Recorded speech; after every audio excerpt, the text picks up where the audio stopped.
Have you ever had that uneasy feeling in the back of your mind? Or that nauseous tingling in the pit of your stomach? Or maybe getting goosebumps from just simply watching a movie? I've experienced those symptoms from watching masterpieces, which have left lasting impressions, not only on me, but the entire film community in general. Filmmakers like David Lynch and David Cronenberg are perfect examples for challenging topics on human behavior with psychological and philosophical allegories sprinkled across their work. Over time, that breeds other up-and-coming storytellers to bring their own view on the world and human nature. But not much has impacted me lately than a forgotten film called The Reflecting Skin, directed by Philip Ridley, which shows a grim dissection on the warping terrors of childhood innocence and how scary it can be. From its chilling symbolic imagery to its gothic, hyperbolic storytelling, you seem to get a pessimistic perspective of our existence in broad detail that you can't help but shiver from. There's something quite different about that. It's pure, dramatic horror. He does know everything. And what he doesn't know, he suspects. Even the tagline on the poster describes this in depressing fashion. Sometimes terrible things happen quite naturally, which if you've been around for a while is a scary fact. So sit back, relax, as we transverse through the deceiving beauty of the golden wheat.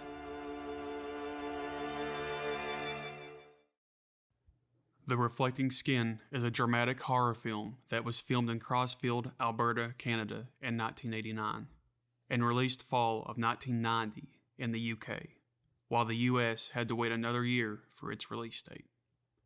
The film stars Jeremy Cooper, Lindsay Duncan, and Viggo Mortensen in one of his early roles.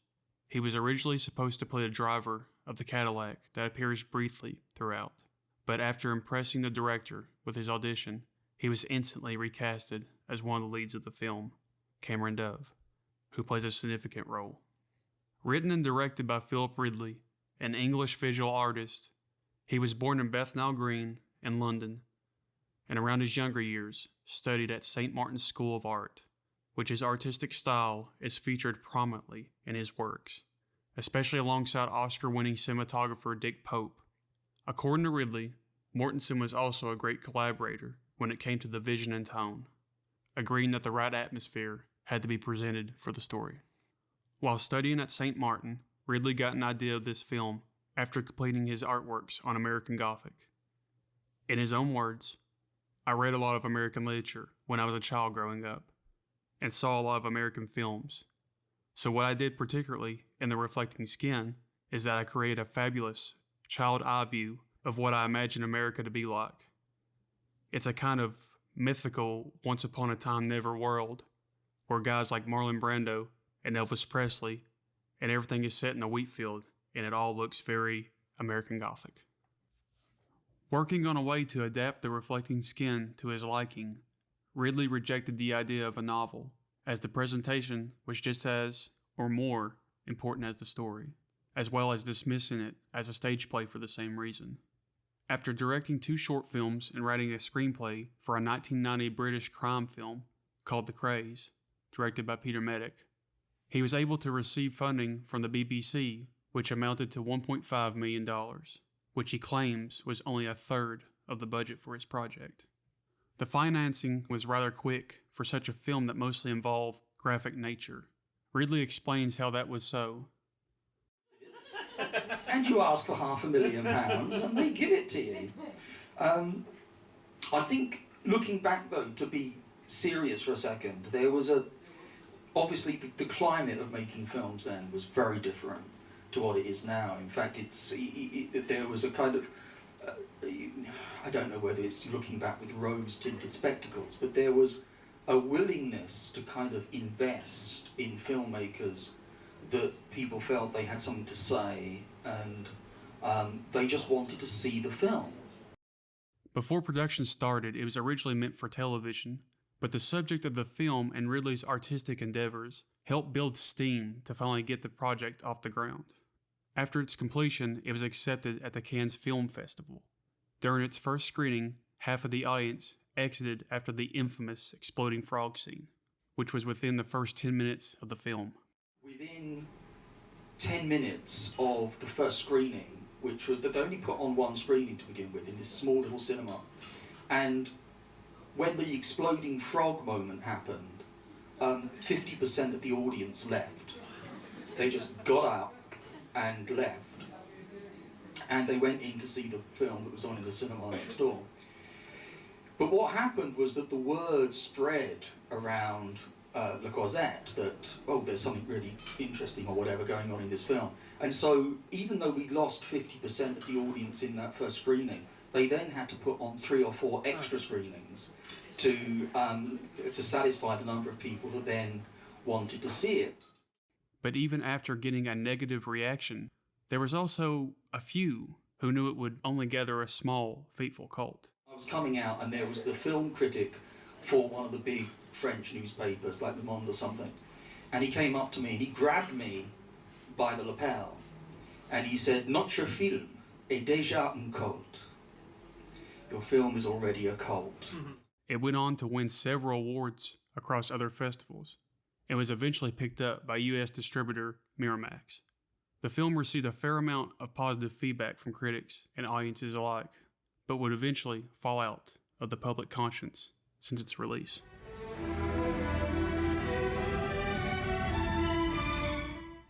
Over time, much speculation has broadened more on the film's grim themes and what exactly the meaning of the story represents. Unlike most features, The Reflecting Skin seems to be open to any interpretation. Some can speculate the dark human aspects with loneliness, depression, or just the way of life in general. So many emotions, just like a child's fragile conscience. The movie just so happens to follow a boy on the cusp of understanding the harsh lessons of life and the consequences after. That a thin line exists between a child's imagination and an adult's reality, which seem to blur throughout.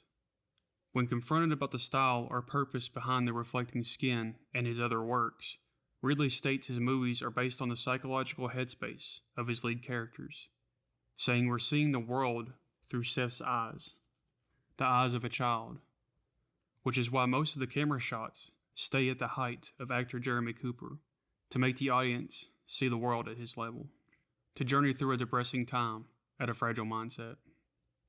With Seth seeing terrible things no adolescent should, such as one of his child friends, Eben, dead in their well, watching an old widow grieve over her dead lover, and most importantly, watching his father commit suicide by fire. Pa. Son.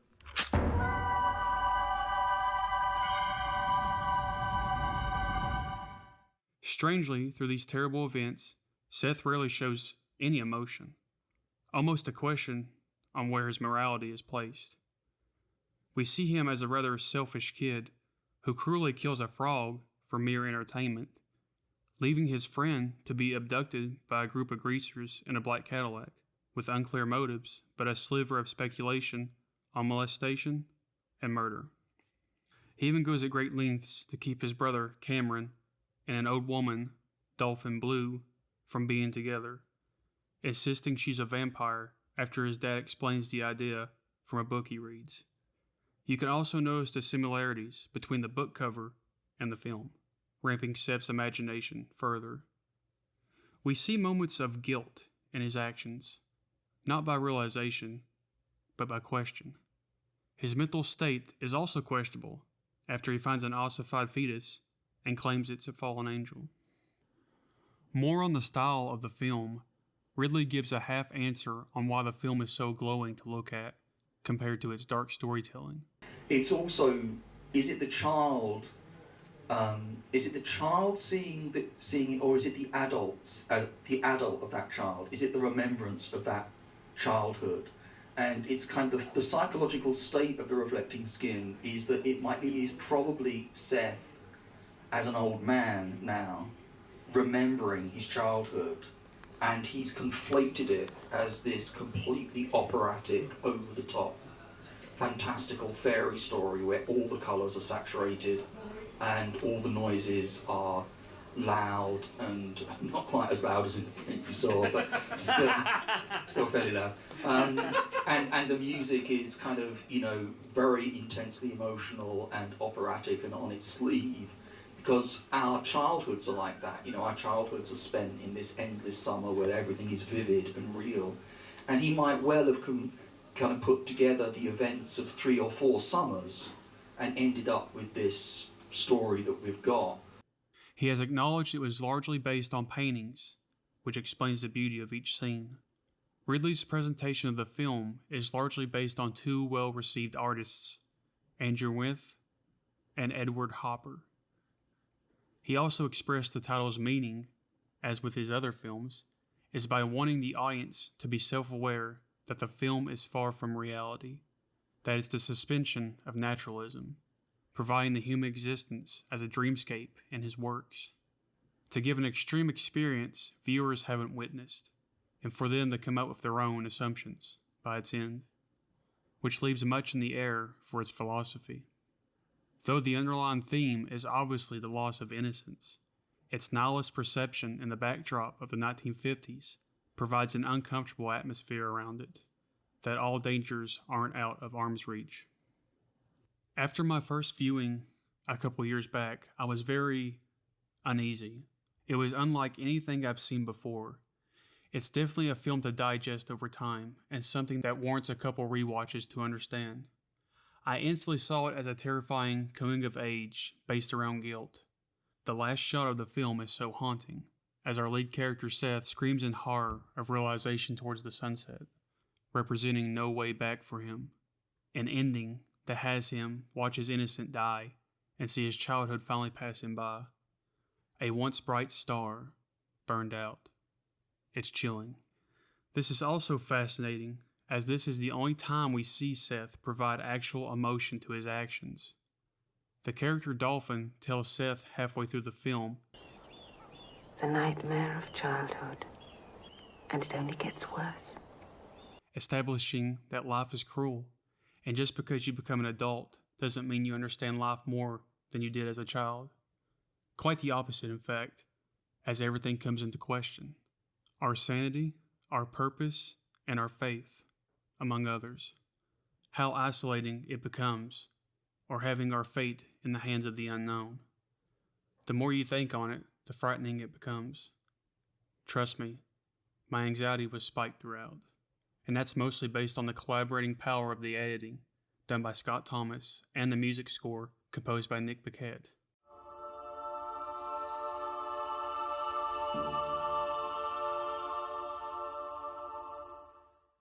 The lingering long cuts, mixed with the swelling of the gothic chorus, really drives home the mood of the film, as if time has stopped and something terrible is somewhere out in the open, ready to strike.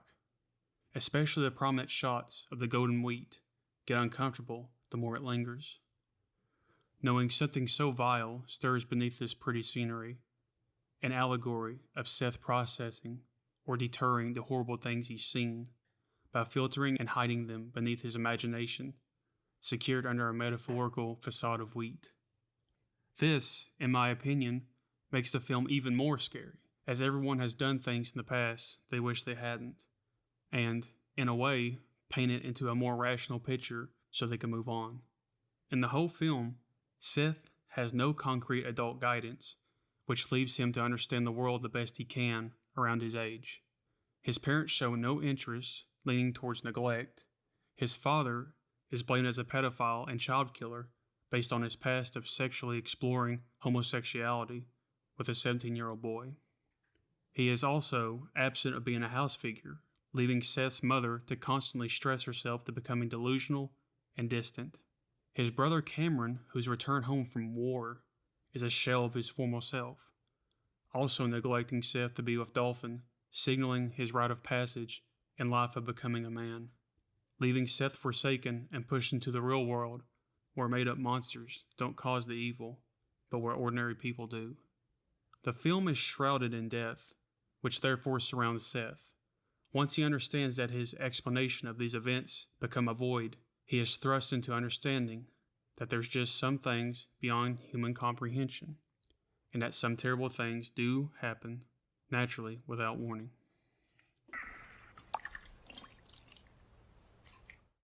Over time, since its release, the film was in sort of a limbo, waiting to be discovered by an audience, or more specifically, a cult.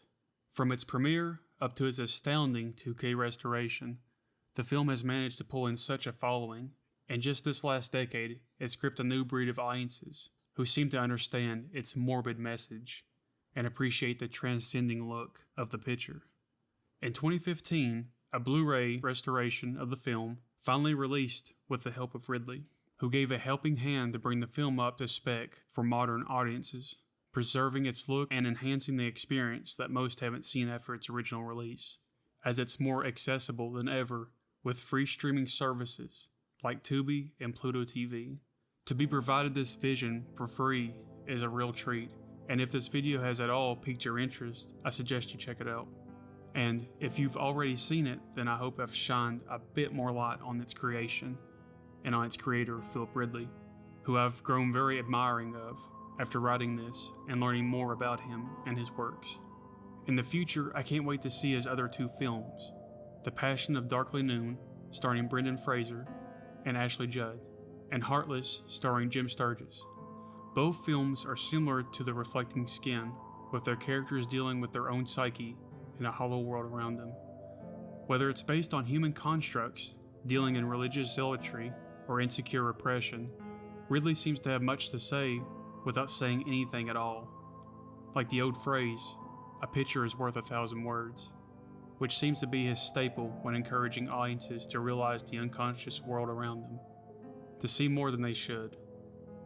After multiple rewatches of The Reflecting Skin, it's such a fascinating piece of art that has stuck with me, and one I certainly won't be forgetting anytime soon. Even after the film ends, I still see the sentient wheat field rustling in the wind, knowing there's more hiding below, and that it may still exist beyond time.